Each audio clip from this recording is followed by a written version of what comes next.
Matemática respecto a la ley de Faraday. Recordemos que esta ley estaba dada por la expresión la integral sobre una curva cerrada C del campo eléctrico producto punto dl es igual a menos la variación del flujo del campo magnético con respecto al tiempo. Y que esto se podría expresar en términos de la aparición de una fuerza electromotriz que era generada por esa variación del flujo magnético con respecto al tiempo. Recordemos que les decía que la aparición del signo menos en la ecuación se daba por el hecho de que Faraday observó que la fuerza electromotriz que se inducía en el material conductor, por el cual la cantidad de líneas de flujo estaba cambiando, era un campo que se opone a esta variación del flujo magnético. Entonces, ahora vamos a mirar cómo deducir o cómo demostrar que esa variación del flujo magnético evidentemente corresponde a una fuerza electromotriz y una diferencia potencial que se genera en un circuito como este tipo. Para ello vamos a mirar entonces lo que se determina como una fuerza electromotriz de movimiento. Consideremos para ello una configuración en la que tenemos un campo magnético dirigido hacia el plano de la hoja. Por sencillez vamos a considerar que es un campo uniforme. Lo que nos interesa realmente es cómo este campo va a estar afectando a una placa metálica que se esté moviendo encima de dos placas conductoras, como vamos a ilustrarlo en la siguiente figura. Como podemos ver, la placa verde se encuentra sobre estas dos placas conductoras y vamos a asumir que esta placa posee una velocidad moviéndose hacia la derecha, afectando entonces a los portadores de carga que se encuentran en ella por ser una placa. Al moverse esta placa hacia la derecha, evidentemente va a generar que los portadores de carga Q, que por sencillez también vamos a asumir los positivos, se están moviendo en esa misma dirección, con esa misma velocidad, ya que se encuentran compartiendo el movimiento de la placa metálica. Por ende, va a aparecer una fuerza de Lorentz sobre esas cargas, que ustedes saben que es fuerza de Lorentz. Sería entonces igual a Q por B cruz B. La que, si miramos la relación del producto cruz debido a la dirección de los vectores, sería una fuerza que estaría dirigida hacia arriba. Evidentemente eso generaría la acumulación de cargas positivas en la parte superior y de cargas negativas en la parte inferior. La cuestión ahora es que a este sistema, que nos recuerda mucho al método utilizado cuando miramos la temática del efecto Hall, se va a generar un campo magnético que iría de arriba hacia abajo, pero pues no lo voy a describir porque realmente aquí no es necesario, el cual, si yo miro la manera de poner un camino conductor desde la parte superior a la parte inferior, pues me permitiría en principio movimiento de cargas. Pero consideremos que ese camino conductor que vamos a colocar sea una resistencia eléctrica. En esta situación, las cargas positivas se moverán buscando el potencial más bajo, es decir, se moverán de arriba hacia abajo. Esta situación se mantendrá hasta que el campo eléctrico que se ha generado debido a la diferencia de potencial que aparece en el sistema aumente hasta llegar a alcanzar la magnitud del campo magnético, en cuyo caso las fuerzas se equilibrarán y dejará de haber un movimiento relativo de cargas. En pocas palabras, esto se dará hasta que esta fuerza magnética sea igual a la fuerza eléctrica. Vamos a mirarlo.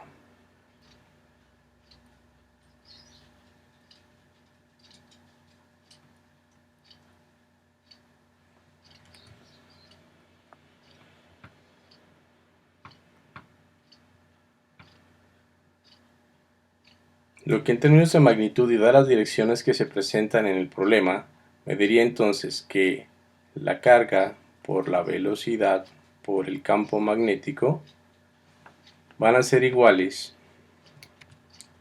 al valor de la misma carga multiplicada por el campo eléctrico, expresión de la cual, después de hacer el álgebra, obtendríamos para el campo lo siguiente. Ahora mire, ¿qué pasa si nosotros multiplicamos por la longitud de separación entre las placas al campo eléctrico? En esta expresión ya hice la corrección. Hace un momento tenía que dejar solamente el campo, que era la velocidad por el campo magnético. Había dejado L de una vez, pero bueno. Ahí ya tenemos la relación corregida. Entonces tendríamos campo por longitud, que nosotros sabemos que es la diferencia de potencial que se da entre las placas. Eso sería igual entonces a la velocidad multiplicada por la magnitud del campo multiplicada por la longitud. Entonces aquí tenemos ya una expresión para la diferencia de potencial que se está dando en estas placas. Por ahora, lo que nos importaba era encontrar esta diferencia de potencial. Vamos a mirar para qué nos sirve, pero para ello vamos a considerar otra situación. La pregunta que surge ahora sería, si yo hiciera un cambio de sistema de referencia, es decir, si en vez de considerar que es la placa vertical la que se está moviendo, yo considerase que lo que se está moviendo son las dos placas horizontales, evidentemente asuma que son sumamente grandes, largas, entonces cambiaría el sistema de referencia. Estamos hablando aquí de un movimiento relativo. Yo puedo decir que la placa vertical está quieta, pero la placa horizontal se mueve. ¿Esto a qué conlleva?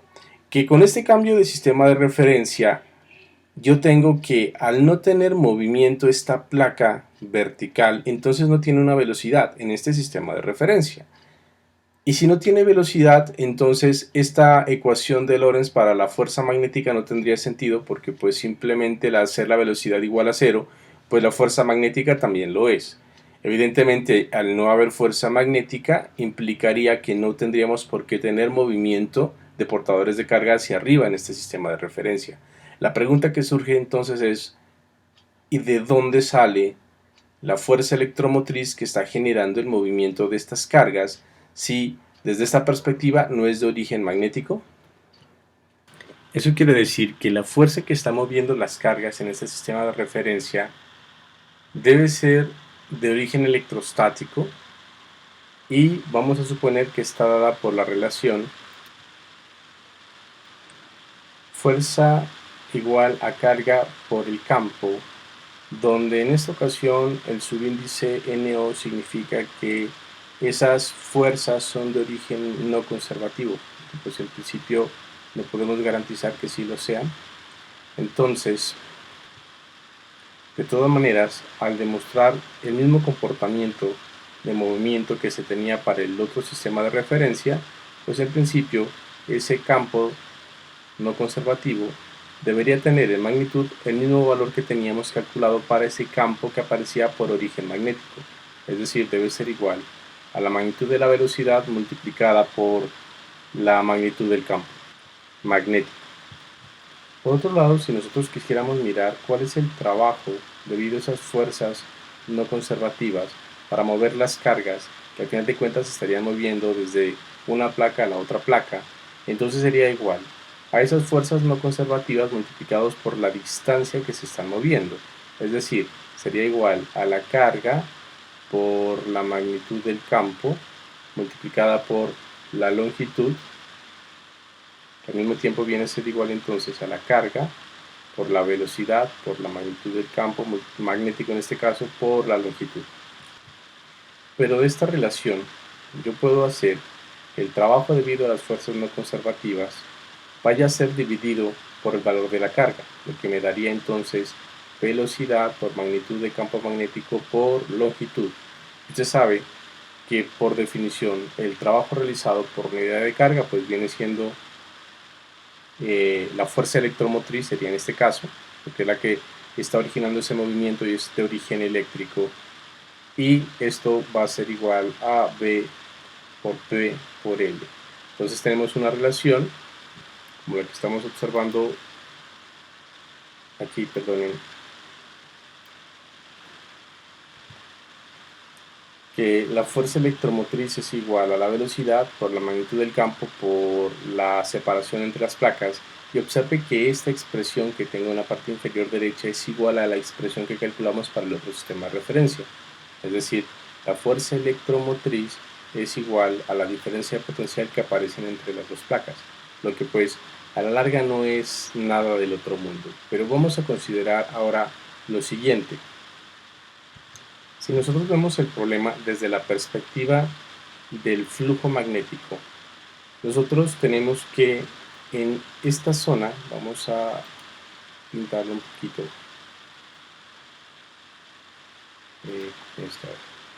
en esta zona, estoy pintando aquí,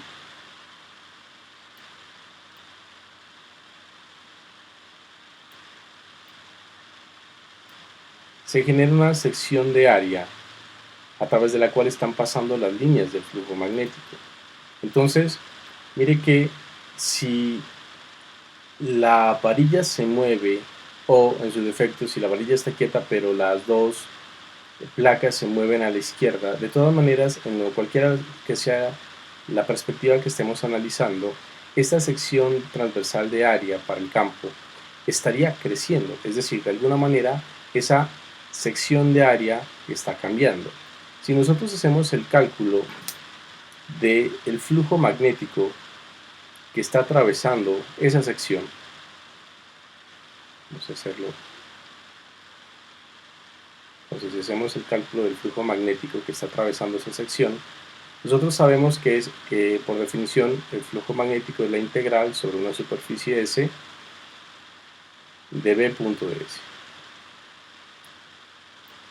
Si el campo es uniforme, como lo estamos considerando aquí, entonces esto sería, el campo sale y sería una integral de superficie, y esa integral de superficie pues sería simplemente el valor de X que tenemos en esta región. Aquí hay un X que se ha recorrido, suponiendo el 0 aquí en el origen. Entonces sería B por X por la longitud, que la longitud sería la separación, ¿no? Porque esta longitud inferior con esta vertical, pues me daría el área. Entonces sería B por L por X por L. Y como estamos diciendo que el flujo está cambiando, entonces si yo considero la variación del flujo magnético en unidad de tiempo, pues sería igual, el campo no cambia, L no cambia, solamente tendría la variación de X con respecto al tiempo. Y evidentemente la variación de X con respecto al tiempo me da por resultado la velocidad. Entonces tenemos al final de cuentas que la variación del flujo magnético con respecto al tiempo viene siendo igual a la velocidad por la magnitud del campo multiplicando a la longitud de separación. Pero observe que esta relación que tengo aquí es igual a esta relación que tengo aquí. Por tanto, que hemos obtenido que la fuerza electromotriz que aparece en el sistema, que al mismo tiempo es igual a la diferencia de potencial en el otro sistema de referencia, es igual a la variación del flujo magnético con respecto al tiempo. Y esto no es más que la ley de inducción de Faraday, salvo el signo menos, porque el signo menos simplemente en la ley de Faraday es la respuesta de esa fuerza electromotriz que apareció ahí, es la respuesta del material, perdón, ante la variación del flujo magnético. Recordemos que aquí yo había hecho la introducción para esta sección basado en la ley de Faraday. Entonces tenemos que, podría decir, la magnitud de la variación del flujo magnético con respecto al tiempo es igual a la fuerza electromotriz que se está generando ahí, que es lo que tenemos acá. Bueno, con esto terminamos esta sección para mirar o darle una justificación a la ley de inducción de Faraday desde la perspectiva del movimiento que se genera por la aparición de una fuerza electromotriz ante la variación de las líneas de flujo magnético. Vamos a mirar otra manera también de deducir la ley de Faraday, pero desde la visión de Lenz, lo que nos llevaría a una ley que se conoce como la ley de Lenz.